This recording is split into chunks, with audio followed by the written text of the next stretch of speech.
오늘 동방 목사가 예수님께 경배하기 위해 먼 길을 달려온 장면을 함께 살펴보려고 합니다. 예수님의 초림, 예수님께서 처음 이 땅에 오셨을 때 그 예수님을 어떤 모습으로 사람들이 대했는가, 맞이했는가, 이것은 그림처럼 우리에게 한 가지를 보여주는데, 장차 예수님의 재림 때에 어떤 모습으로 사람들이 예수님을 맞이할 것인가, 그것을 우리에게 보여줍니다.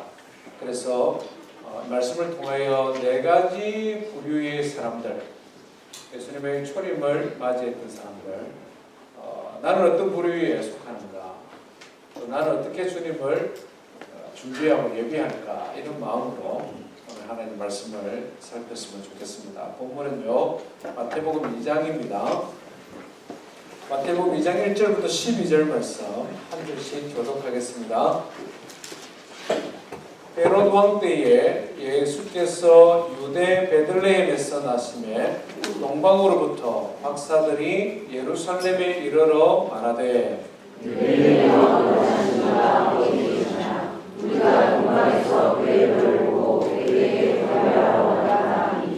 헤롯 왕과 온 예루살렘이 듣고 소동한지라.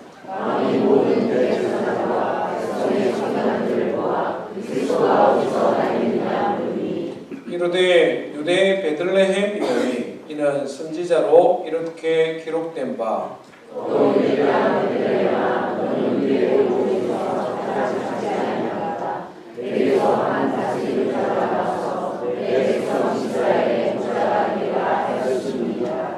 이에 헤롯이 가만히 박사들을 불러 별이 나타난 때를 자세히 묻고,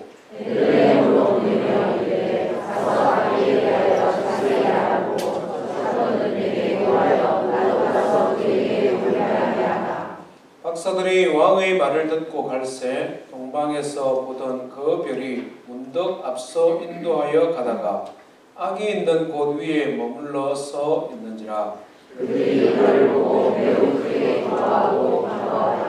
집에 들어가 아기와 그의 어머니 마리아가 함께 있는 것을 보고 엎드려 아기께 경배하고 보배합을 열어 황금과 유향과 물약을 예물로 드리니라.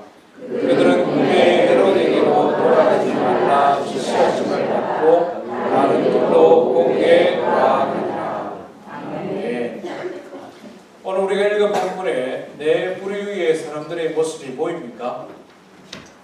너무 빨리 읽어서 잘 모르겠습니까? 예수님의 탄생 소식을 접하는 네 부류의 사람들이 오늘 본문에 등장합니다. 첫 번째 부류의 사람들은 예수님의 탄생 소식을 듣고 지독한 반대와 더불어 핍박했던 사람들이죠. 대표적인 인물은 헤롯 대왕입니다. 이 사람은 동방의 박사들이 예수님의 탄생의 소식을 전했을 때에 깜짝 놀랐습니다. 오늘 2절에 보니까 유대인의 왕으로 나신 이가 어디 계시냐 이렇게 물었습니다. 3절 말씀에 헤롯 왕과 온 예루살렘이 듣고 소동한지라 이렇게 표현합니다. 소동했다. 디스터브라는 단어를 사용하고 있는데, 두려움에 사로잡혀 쇼크를 받았다 이런 표현입니다. 두려움에 사로잡혀 쇼크를 받았다. 헤롯 입장에서는 내가 지금 왕인데, 내가 지금 왕으로 있는데 나 말고 또 다른 왕이 어디 계십니까? 동방의 박사들이 물으니까 이게 도대체 무슨 말이냐, 혼란에 빠졌다는 것이죠. 헤롯이 이렇게 반응한 데는 특별한 여러 가지 이유가 있는데, 이 사람은 자기 자신의 왕위에 대하여 굉장히 안절부절 불안한 것이 많았던 사람입니다. 예수님 탄생하기 40년 전에 로마 황제로부터 갈릴리 지역 이스라엘 유대 땅의 왕으로 지목을 받았습니다. 로마가 나라를 정복하면 계속 거기를 통치하는 것이 아니라 그 지역에 있는 왕을 세웠죠. 분봉왕이라고 이렇게 이야기를 했습니다. 이 사람은 굉장히 지혜롭고 건축에 조예가 깊은 사람입니다. 그래서 아주 멋진 건축물들을 많이 남겼고 성경에 등장하는 성전이라는 표현은 이 헤롯 대왕이 만든 건축물 중에 대표적인 것입니다. 그런데 이 사람은 점점점 나이가 들어가면서 누군가 자기 왕위를 빼앗을 줄 모른다, 이런 불안한 마음에 굉장히 조급했던 사람입니다. 얼마만큼 심했느냐면 자기 아내가 반역을 할지도 모른다라고 생각해서 죽여버렸습니다. 자기 장남도 반역을 할 줄 모른다고 죽였습니다. 자기 둘째 아들도, 아내도 장남도 둘째 아들도 반역죄로 죽여버리는, 그래서 로마 황제는 이 헤롯을 향하여 도살자다, 이런 별명을 붙여주었습니다. 도살자, 조롱하는 말이죠.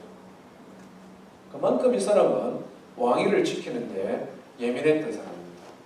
그런 사람에게 어느 날 동방의 박사들이 와서 유대인으로 왕으로 나신 이가 어딥니까? 이런 말을 들으니까 이 사람이 얼마나 놀라겠습니까? 마음으로는 아들도 죽이고 딸도 죽이고 아내도 죽이고 다 죽였는데 내 모르게 또 왕이 있어. 계획을 세웠습니다. 어떤 계획을 세웠냐니까 8절을 보시면 동방의 박사들에게 이야기를 하죠. 아기에 대하여 자세히 알아보고 찾거든 내한테 알려주라. 나도 가서 경배하겠다. 그런데 그 마음은 다른 계획을 가지고 있었습니다.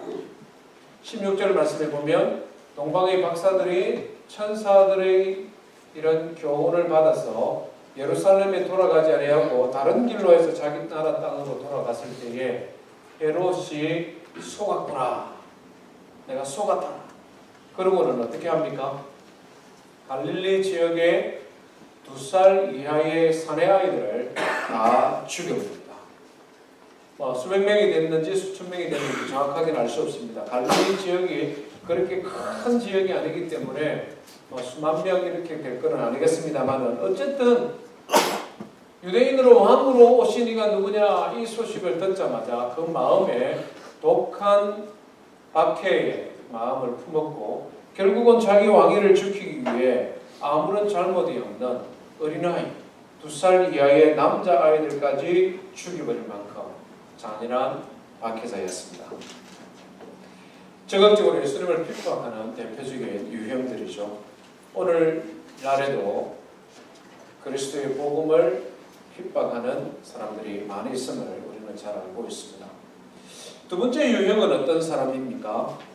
오늘 본문에 등장하는 대제사장과 백성의 서기관들이라는 사람들입니다. 이 사람들은 유대인의 왕으로 오신 이가 누구냐라는 질문을 들었을 때 이 유대인을 왕으로 오신 이가 어디에 태어날지를 알았던 사람입니다. 헤롯 왕이 질문을 했잖아요. 당신들은 성경 전문가들이 아닙니까? 성경에 유대인으로 왕으로 오신 이가 어디에 태어난다고 예언되었습니까? 물으니까 이들이 적석에서 이야기합니다. 연구해보고 하는 것도 아니에요. 뭐라고 말합니까? 5절 말씀해보니 유대 베들레헴이 오니 이는 선지자로 기록되었다. 예수님께서 유대 땅 베들레헴에 태어날 것이 성경에 이미 기록되어져 있습니다. 베들레헴에 태어날 것입니다. 그렇게 이야기했다는 것이죠. 우리 6절을 다시 한번 읽어봅니다. 시작. 또 유대 땅 베들레헴아 너는 유대 고을 중에서 가장 작지 아니하도다. 내게서 한 다스리는 자가 나와서 내 백성 이스라엘의 목자가 되리라 하였음이니라. 이 말씀은 미가서 5장 2절에 있는 말씀이죠. 예수님 태어나시기 약 750년 전에 하나님께서는 미가라는 선지자를 통해 이스라엘의 구원자 예수님께서 유대 베들레헴이라는 곳에서 태어날 것을 이미 예언해 주셨습니다. 우리가 지금 계속 배우고 있잖아요. 우리가 대강절 처음부터 예수님의 탄생은 구약 예언의 성취다. 이 사람들은 성경에 희박한 지식을 가진 사람들입니다. 구원자가 오실 것도 알고 있었습니다. 심지어 어떤 장소에 오실 것까지 그들은 알았습니다. 아는 것까지가 그들의 한계였습니다. 알고 난 다음에 끝났다는 거죠. 메시아가 오시도록 기대하는 마음이 없었습니다. 소망하지도 않았습니다. 심지어는 왕으로 오신 이가 어디 계십니까? 태어났다는 소식을 들었습니다마는 경배하러 가지도 아니했습니다. 성경에 대한 지식은 있었지만 그것을 행위로 옮기기는 않았던 사람들이죠. 알기는 알았습니다마는 믿음은 없는 사람들이었습니다. 왜 그렇습니까? 그들에게는 특별히 구원자가 필요하지 않았기 때문에 그렇습니다. 이스라엘의 구원자가 없어도 그들은 종교 지도자로서 권력을 가졌고 부도 가졌고 명예도 가진 사람들이기 때문에 그렇습니다. 자신들이 가지고 있는 권력도 있고 재산도 있고 명예도 있는데 굳이 이스라엘의 구원자가 이 땅에 와서 세상을 변화시키는 것을 크게 기대할 이유가 없는 것입니다. 아기 예수님께 경배하지 않았을 뿐만 아니라 그들은 예수님의 공생의 기간 내내 예수님을 반대하는 편에 섰습니다. 그렇지 않습니까? 그들이 가지고 있는 성경 지식을 가지고 오히려 예수님을 대적한 사람들입니다. 그들이 가지고 있는 성경 지식을 가지고 오히려 예수님을 핍박한 사람들이죠. 순진하고 어리석은 이스라엘 백성들을 미혹했습니다. 돈을 주고 그들을 매수하기까지 했습니다. 마지막에는 예수님을 십자가에 못 박는 일에 가장 앞장서서 일을 했던 사람이 대제사장과 서기관들이었습니다. 예수님의 재림을 앞두고도 이와 같은 종교 지도자들이 많이 있을 것을 예수님은 예언해 주셨습니다. 우리에게 경고해 주셨습니다. 마태복음 24장에 보면 거짓 선지자가 많이 일어나 많은 사람들을 미혹하게 될 것이다. 예수님이 친히 하셨던 말씀이죠. 요한계시록에 보면 특별히 13장, 19장에 보면 사도 요한을 통해 즉 그리스도와 거짓 선지자들의 활동에 대하여 성경을 아주 자세히 기록으로 남겨주고 있습니다. 그들이 하나님의 말씀을 가지고 왜곡해서 즉 그리스도 앞에 사람들로 하여금 절하게 하고 경배하게 하고 그것으로 끝나지 아니하고 순전한 믿음을 가진 성도들을 핍박하고 거래를 하지 못하게 하고 그들을 박해하고 마지막에는 죽이는 데까지 달려갔습니다. 오늘 이 시대에도 우리는 이런 사람들이 많이 있음을 주의해야 되겠습니다. 자유주의 신학자들, 대단한 성경 지식을 가진 성경학자들, 겸손과 경건의 모양을 갖춘 아주 덕스러운 목회자들, 이미 대단한 성취를 이루었고 사람들의 존경을 받고 있는 목회자들 가운데 거짓 선지자들이 많이 일어날 것을 우리는 알아야 합니다. 성경을 성경대로 믿지 않고 성경을 성경대로 가르치지 않고 가르치는 말씀대로 자기 자신은 살지 아니하고 자기가 가지고 있는 권력과 부와 귀를 누리기를 소원하는 사람들, 거짓 선지자가 될 가능성이 너무 많은 사람들입니다. 세 번째 유형의 사람들은 어떤 사람입니까? 이스라엘 백성들이죠. 이스라엘 백성들. 제일 숫자가 많습니다만 사실은 본문에 구체적으로 말을 하고 있지는 않습니다. 이들은 오랜 세월 동안 이스라엘의 구원자의 탄생을 기다려온 사람들입니다. 얼마만큼 기다렸을까? 북쪽 이스라엘 사람들은 BC 722년에 나라가 망했습니다. 예수님 탄생하기까지 722년이 지났다는 말이죠. 남쪽 유다 사람들은 BC 586년에 나라가 망했습니다. 586년 동안 나라 없이 살았던 사람들. 30년만 나라가 없어도 다른 나라의 지배를 받아도 그 고통이 큰데 500년, 600년, 700년 동안 여러 나라들, 아수르, 바벨론, 페르시아, 히랍, 로마, 대를 거듭하면서 식민 지배를 받아봤으니 그 사람들이 얼마나 힘들고 어렵겠습니까? 그들 마음에는 이스라엘의 구원자 메시아에 대한 소망하는 마음이 굉장히 많았습니다. 성경에 기록되어진 구원자가 오시기만 하면 우리가 회복되어질 텐데, 다윗과 같은 왕이 세워지면 이 나라가 다시 부흥할 수 있을 텐데, 이스라엘의 구원자가 왔으면 좋겠다, 이런 소망하는 마음이 굉장히 많았습니다. 중요한 것은 소망만 할 뿐 아무것도 한 것이 없다는 것입니다. 단지 바라고 소망하고 기대할 뿐 이들은 아무것도 안 했습니다. 성경에 예언되어진 구원자가 누구인지, 어떻게 오실 것인지, 그가 오시면 어떻게 그를 알아볼 것인지, 어떻게 그를 맞이할 것인지 아무런 준비도 그들은 하지를 아니했습니다. 거짓 선지자들은 거짓 종교 지도자들의 가르침에 따라 마치 양들처럼 이쪽으로 미혹당하고 저쪽으로 미혹당하고 그렇게 유리방황할 뿐 메시아를 맞이할 준비가 되어 있지 않았다 하는 것입니다. 이 백성들의 안타까움은 예수님 태어날 당시에 많은 거짓 메시아의 출현으로 말미암아 알려지게 되었습니다. 그 당시에 내가 메시아다 이렇게 말을 하는 사람이 유대 땅에 많이 있었습니다. 성경에도 두 사람의 이름이 등장하는데요. 사도행전 5장에 보면 드다라는 사람, 갈릴리의 유다라는 사람이에요. 이 사람들은 자칭 자기들의 메시아였습니다. 사람들이요, 내가 이스라엘의 구원자입니다. 나를 따라오십시오. 나에게서 배우십시오. 내가 당신들을 로마의 지배에서 해방시켜 주겠습니다. 드다라는 사람은 이 좀 기적을 일으키는, 말하자면 마술사 같은 사람이었는데, 나를 따라오십시오.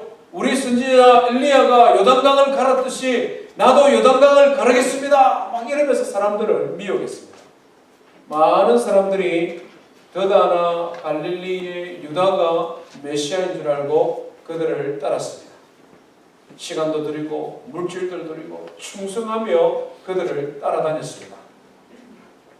결론은 어떻게 되었습니까? 요세푸스가 지은 유대 전쟁사라는 책에 보면 구체적으로 이 드다와 갈릴리 유다에 대한 기록이 많이 있는데요. 로마에 대항했던 이들은 잡혀서 죽임을 당합니다.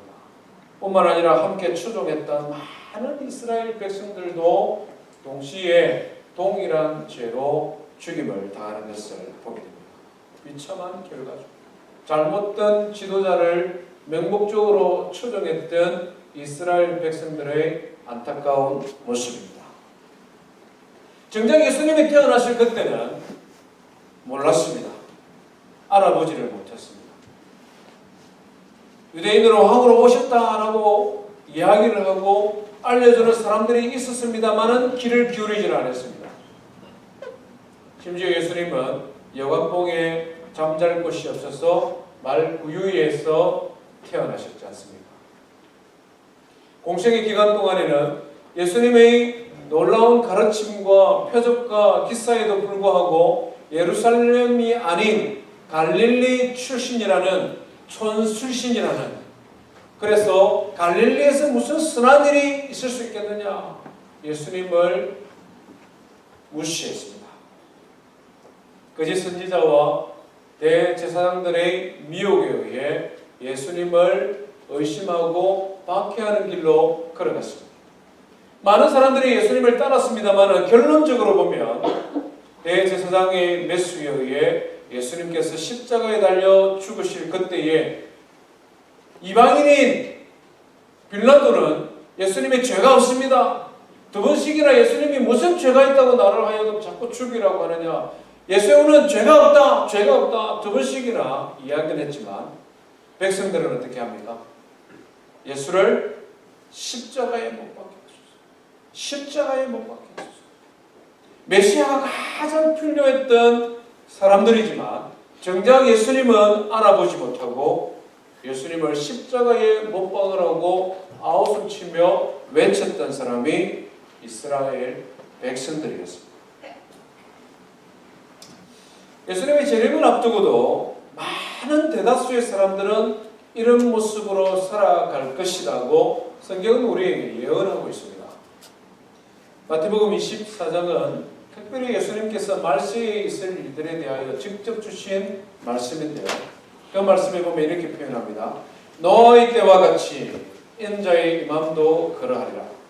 홍수전에 노아가 방주에 들어가던 날까지 사람들이 먹고 마시고 장가들고 시집가고 있으면서 홍수가 나서 그들을 다 멸하기까지 깨닫지 못하였으니 인자의 임함도 이와 같으리라. 여기 중요한 말씀이 깨닫지 못하였으니 이 말씀입니다. 먹고 마시고 장가가고 시집가는 게 뭐 잘못된 건 아니죠. 우리의 일상의 삶이다. 노아의 홍수 때에 120년 동안 노아는 세상의 심판에 대하여 이야기를 했습니다. 물로서 세상을 심판하실 것이다. 하나님께서 죄악된 세상을 벌하실 것이다. 무슨 소리 하느냐? 비가 뭐냐? 바다는 또 뭐냐? 배는 또 무슨 배? 저 나이 많은 영감이 정신이 온전하지 못하구나. 사람들은 노아를 조롱했죠.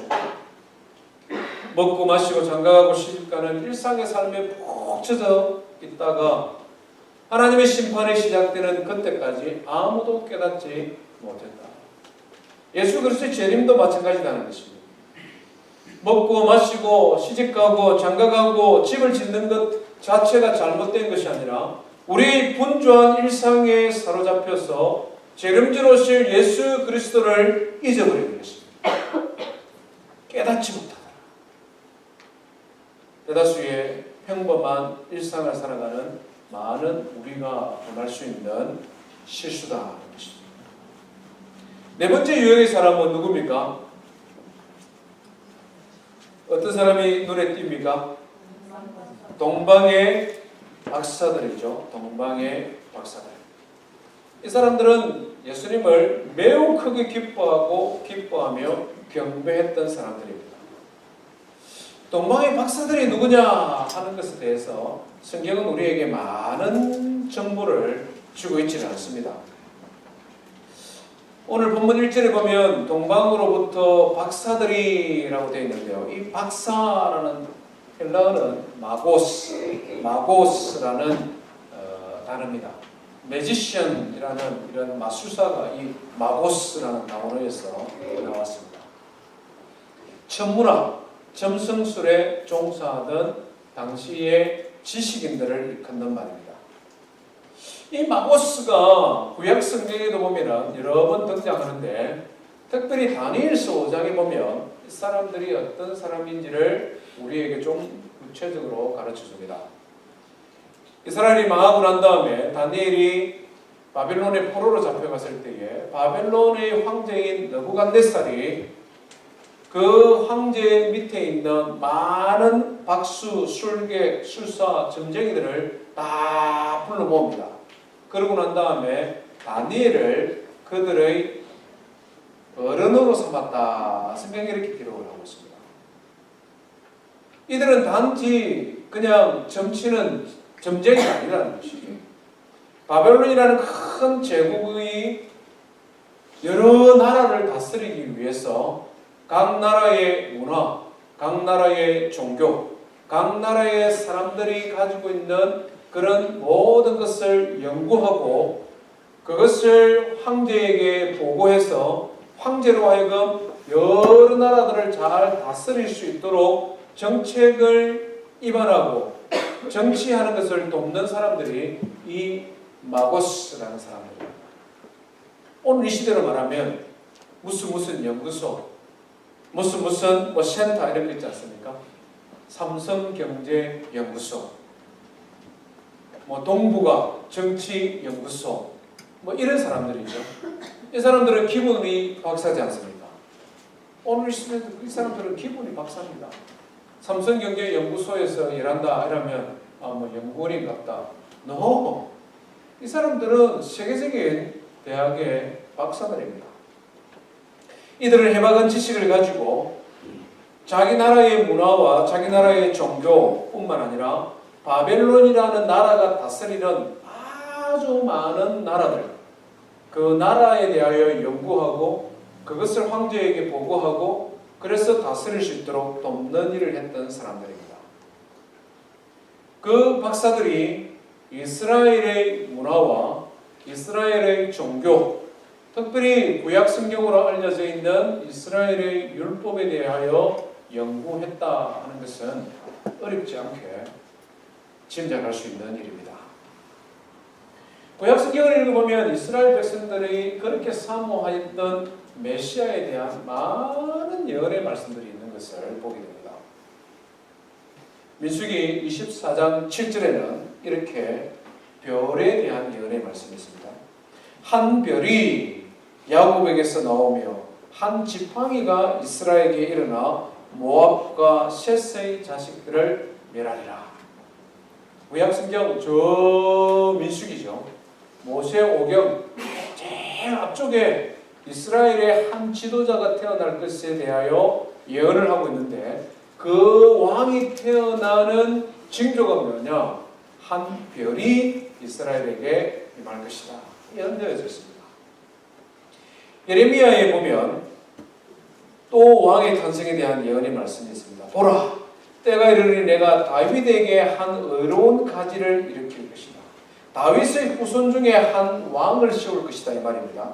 그가 왕이 되어 지혜롭게 행사하며 세상에서 공평과 정의를 행할 것이다. 예레미야는 어떤 때입니까? 이스라엘이 지금 막 망해가는 시점이지 않습니까? 이스라엘이 막 망해져가는 시점에 다윗의 가지, 다윗의 후손에게서 한 왕을 세울 것인데 이 왕은 의로운 사람이라 세상의 공평과 정의로 다스릴 것이다. 왕에 대한 예언의 말씀을 줍니다. 스가랴 선지자도 역시 마찬가지죠. 보라, 내게 한 왕이 말이니 그가 공의로우며 구원을 베풀며 겸손하여 나귀를 타나니 나귀의 작은 것 곧 나귀 새끼니라. 여기도 왕에 대한 예언입니다. 그런데 이 왕은 백마를 타는 힘으로 다스리는 왕이 아니라 겸손한 왕, 겸손으로 백성을 섬기는 왕이 태어날 것이다.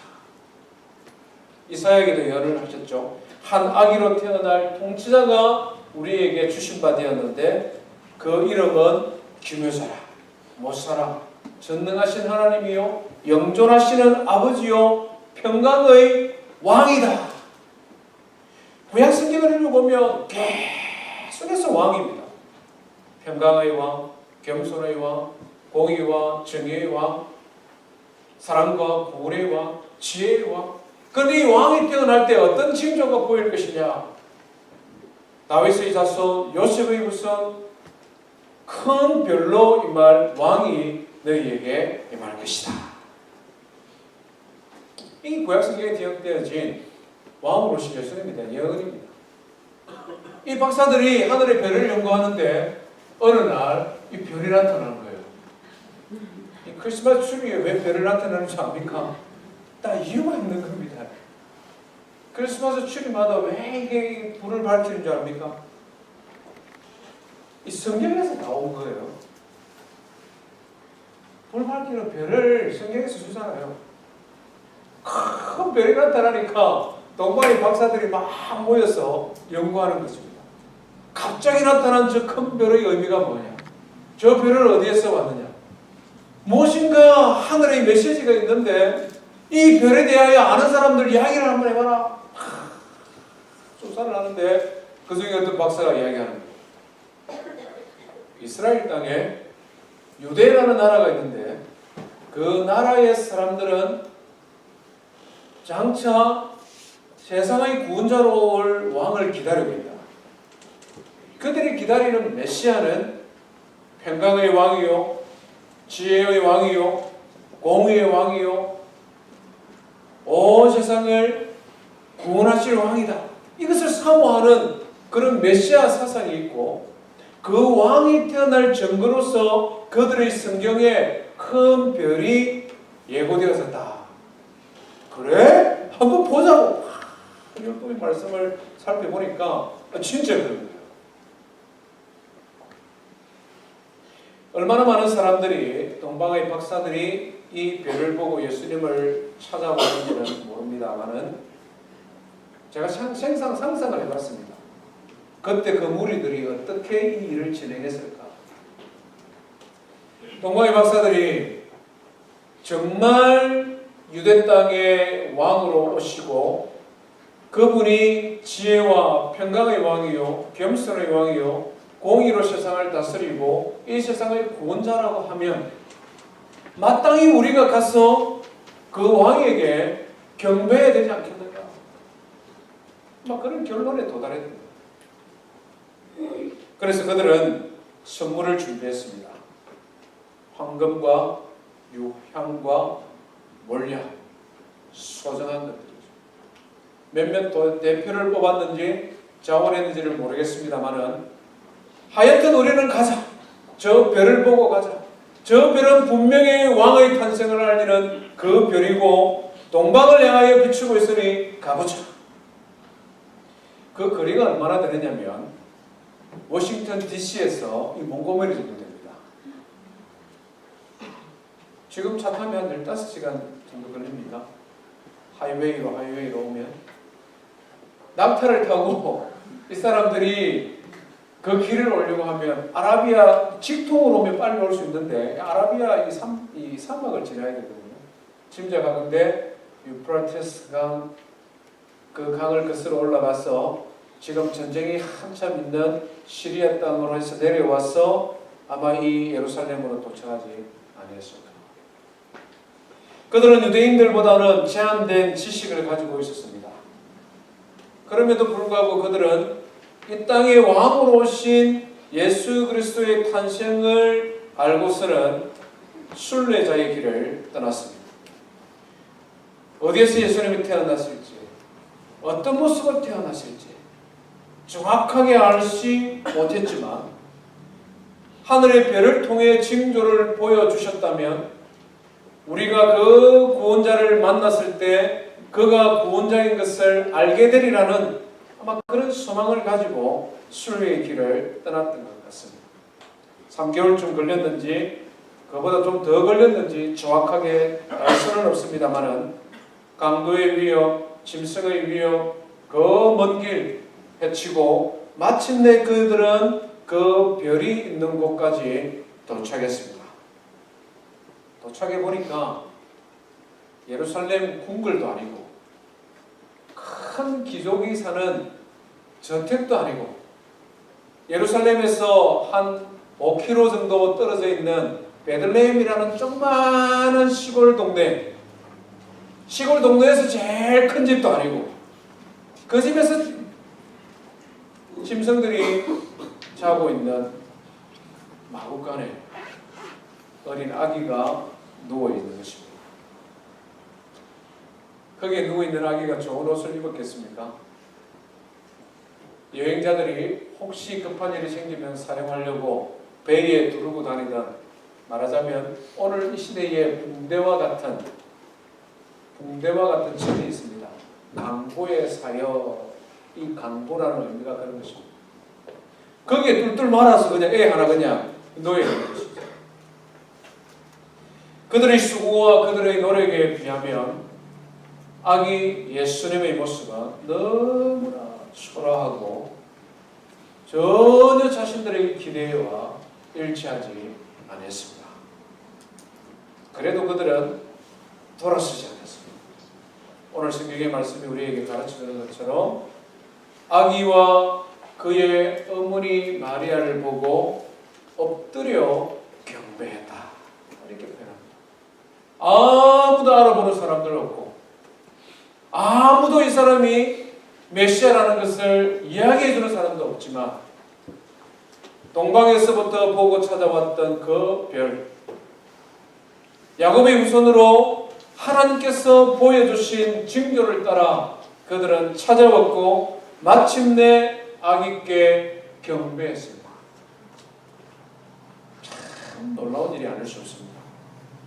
유대인이 아닌 이방인이, 그것도 예루살렘 인근에 살지 않고 그 멀리 살았던 그들이 예수님의 탄생을 제일 먼저 알고 제일 먼저 찾아와 경배했다는 것은 참으로 놀라운 일이 아닐 수 없습니다. 왜 그렇게 했을까요? 예수 그리스도의 탄생은 더 이상 유대인의 구원자, 유대인의 하나님이 아닌 예수 그리스도를 통하여 확장되어진 하나님의 구원의 역사, 예루살렘과 유대와 사마리아와 땅끝까지 이르러 그리스도의 복음이 전파되어지리라는 것을 이 탄생의 순간에 미리 보여준다는 것입니다. 예수님을 알지 못했던 사람들, 이스라엘의 하나님을 잘 알지 못했던 그들이지만 하나님께서는 예수 그리스도의 탄생의 모습을 통해 그들로 하여금 예수 그리스도를 찾게 하고 만나게 하고 엎드려 경배하게 하는 그런 구원의 역사를 시작하고 있는 것을 우리에게 보여주고 있습니다. 예수님의 탄생을 맞이하는 내 부류의 사람들의 모습 속에 우리는 어떤 부류의 사람들인가 한번 생각해 보시길 바랍니다. 동방박사처럼 사모하고 연구하고 수고와 힘듦을 감수하며 찾아가 경배하는 사람이 있는가 하면 적극적으로 부인하고 핍박하고 박해하는 사람들도 있고 알고는 있으나 아무런 행동도 하지 않는 사람들도 있었습니다. 원하는 것은 오늘 예배하는 우리 모두가 주님의 탄생을 기대하고 소망하고 기뻐하고 함께 나누는 성도 되기를 주의 이름으로 축원드립니다. 우리가 이 예수님의 탄생 소식을 하나님의 말씀을 통하여 듣는 이유는 단지 과거의 역사를 돌아보기 위함이 아니라 이것이 미래에 있을, 장차 있을 일에 대하여 마치 그림처럼 우리에게 보여주기 때문에 그렇습니다. 예수님의 탄생을 대하는 사람들의 태도는 예수님의 공생의 사역, 그 이후의 교회 역사 내내 존재했던 복음에 대한 사람들의 태도입니다. 박해자가 있는가 하면 거짓 선지자들도 있었고 아무것도 모르고 그냥 미혹당하는 어리석은 백성들도 있었고 그럼에도 불구하고 예수 그리스도에 대한 복음을 믿고 하나님을 신실하게 섬기는 신실한 하나님의 자녀도 있었음을 우리는 역사를 통해 알고 있습니다. 이와 같은 유형의 사람들은 예수 그리스도가 재림할 그때까지 계속적으로 이 땅에 존재할 것입니다. 그런데 분명한 것 한 가지는 예수님의 재림을 맞이하는 사람들의 모습은 전혀 다를 것이다 하는 것입니다. 예수 그리스도께서 천사들과 함께 천사단의 나팔 소리와 함께 재림하실 그때에 이 땅에는 오직 한 부류의 사람들만 예수님을 경배할 수 있을 것입니다. 그렇지 않습니까? 예수님께서 초림하실 때에는 네 부류의 사람들이 다 존재했고 그들은 다 예수님을 기쁨으로 맞이할 수 있는 기회의 시간이 그들에게 주어졌습니다. 그러나 재림 때는 다르다는 것입니다. 예수님의 재림이 있기 전까지는 그런 부류의 사람들이 함께 섞여 살아가지만 예수 그리스도가 재림하시는 그날에는 오직 미리 준비된 신실한 하나님의 자녀들만이 예수님께 경배할 수 있을 것입니다. 이것이 성경의 가르침이지 않습니까? 예수 그리스도께서 홀연히 갑자기 천사들의 나팔 소리와 함께 재림하실 그때에 죽은 자들과 살아있는 자들 중에 신실한 주의 백성들은 영광 중에 구름 중에 올라가 재림주를 맞이하게 될 것입니다. 그 외에 모든 사람들, 박해자든 미혹자든 미혹에 넘어가는 어리석은 백성들이든 더 이상 후회하고 회개할 기회가 없는 심판이 그때부터 시작되어짐을 성경은 우리에게 경고하고 있습니다. 지금까지 인내하고 기다리시는 주님의 재림이 가까우는 이 시대에 우리가 어떻게 기쁨으로 예수 그리스도의 재림을 맞이할 수 있을까요? 베드로 사도는 우리에게 주의 재림을 준비하는 사람들의 자세를 가르쳐주고 있습니다. 우리 성경 말씀 한 절 보겠습니다. 베드로전서 4장인데요. 우리 모니터에 있으니까 한번 같이 읽어보겠습니다. 7절부터 10절입니다. 시작. 만물의 마지막이 가까이 왔으니 그러므로 너희는 정신을 차리고 근신하여 기도하라. 무엇보다도 뜨겁게 서로 사랑할지니 사랑은 허다한 죄를 덮느니라. 서로 대접하기를 원망 없이 하고 각각 은사를 받은 대로 하나님의 여러 가지 은혜를 맡은 선한 청지기같이 서로 묵사하라. 아멘. 너무 선명하게 가르쳐주죠. 마지막 때가 얼마 남지 않았다. 정신을 차리고 근신하여 기도하라. 클리어 마인드, 클리어 마인드. 분주하고 바쁘고 너무 바쁜 일상 속에서 재림절 오실 예수 그리스도를 잊어버리지 않도록 정신을 아주 맑게 해라. 이 말씀이죠. 맑게 하면서 뭐하라? 기도하라. 두 번째는 뭡니까? 뜨겁게 서로 사랑할지니라. 뜨겁게라는 단어를 영어는 deeply라는 단어를 쓰고 있습니다. 깊이 사랑하라. 표면적인 사랑이 아니다.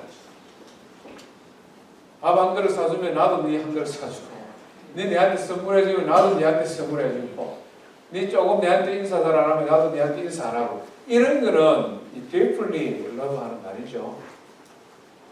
재림의 때에 뜨겁게 의지를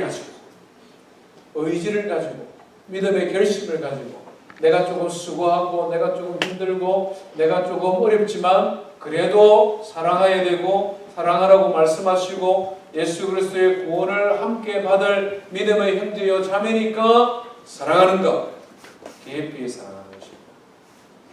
세 번째는 뭡니까? 대접하기를 원망 없이 하고 9절과 10절은 서로 연결되어집니다.